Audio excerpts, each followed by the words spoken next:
Salutations everyone and welcome to What Mattered, the show where I tell you what mattered in the news this week. Hope you all enjoyed the Olympics. Stay tuned for the 2020 Summer Olympics that will be taking place in Japan, where competitive Pokemon catching and waifu pillow making will be brand new events. I would totally watch those.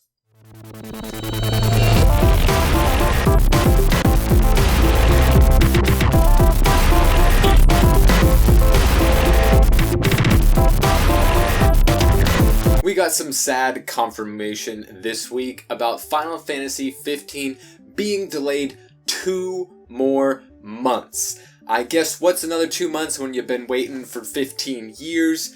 So they said that they pushed it back so they can add more polish and not have to have a giant day 1 patch, citing that some people want to experience this game offline and didn't want to inhibit their way of playing the game. So 2 more months. It's a bit of a bummer, but no big day 1 patch. Now that's all going to be on disc. So yeah, I mean, can't say I'm super surprised, but it's only 2 months. It's not going to get pushed back again, right? Right? Hope you guys like testing upcoming video games, because that's what's going to be happening for the rest of August, starting with this weekend with the Titanfall 2 tech test. It's not an open beta, it's an open tech test, which is still pre-alpha, presumably, and it's this weekend only, just the weekend, and then next weekend again, so really odd there, but this isn't a beta, it's a tech test. So this will have 3 different game modes across 3 different maps. There's an all-pilot mode as well, 5v5, I believe. So if you liked Titanfall 1, or if you missed out and you only have the PS4, then now you can finally experience what all that hype was about, in 2013 at Gamescom when it was first shown, and see if the sequel can actually match the hype of the first one. I mean, probably not. Well, probably not. But hey, you might have fun. In beta news, the Battlefield 1 beta finally has a date. It will be coming out on August 31st. There is no official end date as of yet. It'll be available on PS4, Xbox One, and PC. It will be taking place in the Sinai Desert, so not the same map that I experienced in the alpha, and you'll be able to play Conquest or Rush. So really cool to see that Rush is coming back. Along with that, newly playable 3 new classes in the Sentry, Flame Trooper, and Tank Hunter. We'll also get to ride on those cool war horses that we saw in previous footage, as well as the behemoth vehicle, the Armored Train. So that's gonna be fun. And we actually have some Star Wars Episode 9 news. Not Rogue One, Episode 9.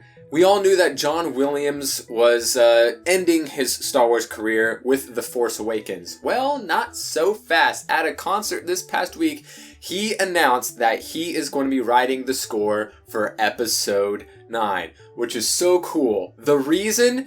He really loves Rey and says it wouldn't feel right to let someone else compose music for Daisy Ridley's character. I feel you, man. I feel you. And now on to remastered news. There was a reported leak from a Japanese rating system that to the Xbox One and PS4 there will be an Ezio Auditore da Firenze trilogy, which is Assassin's Creed 2, Brotherhood, and Revelations. We have seen these previously come out on the PS3, I believe, in the past, but it looks like a remastered may be in the works. We know that there is no Assassin's Creed this year, but we're getting a movie, and it looks like we're probably going to be getting a remastered as well, which is pretty cool. Those are the favorites. And in the other remastered news, we knew from last year that BioWare said that they didn't have any plans of remastering the Mass Effect franchise for a current generation of consoles.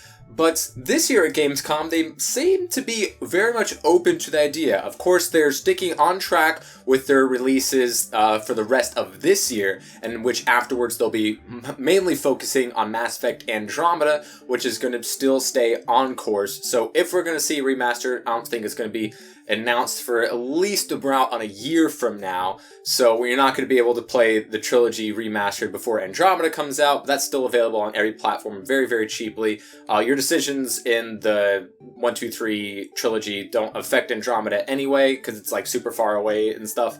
So, yeah, that's really cool news if that ends up being a thing. I would love to see a remastered of the Mass Effect franchise, and they seem to be open to the idea after hearing that, oh, people actually really want it. So maybe they're keeping it their eye on the future as a possibility for that remaster. I, for one, am definitely for it, but can't wait for that Andromeda. Let's see some gameplay. Like, nothing at Gamescom. They said something soon, so we haven't seen any gameplay. Guys, give us some gameplay. And, of course, another week has gone by, so we got more Overwatch news to talk about. This time, we got some hero balances in the works with nerfs to Genji, nerfs to Roadhog, nerfs to Zenyatta, also a small buff for Zenyatta, a small nerf to McCree's Deadeye, we got buffs to Mei's ult, we got buff to Mercy's healing boost, as well as a small buff to Hanzo, which is, I think, really cool because I think he's the weakest character in the game. So Season 1 for competitive is now over,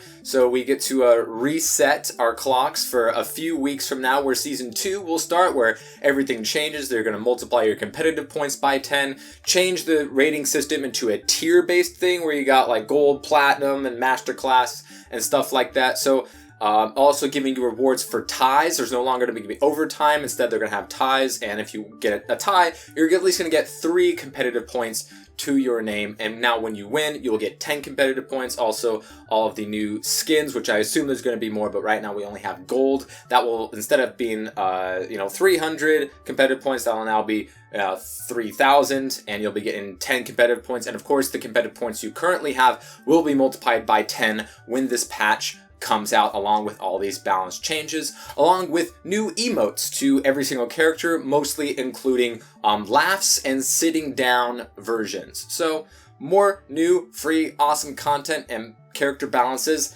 Now we're just gotta wait on Zombra. Also, that new map though, that looks pretty cool. Anywho, thank you all for watching. Hope you enjoyed what you saw. If you did, maybe hit the subscribe button, maybe leave down a comment about what you thought about what mattered this week, and I'll see you all next time.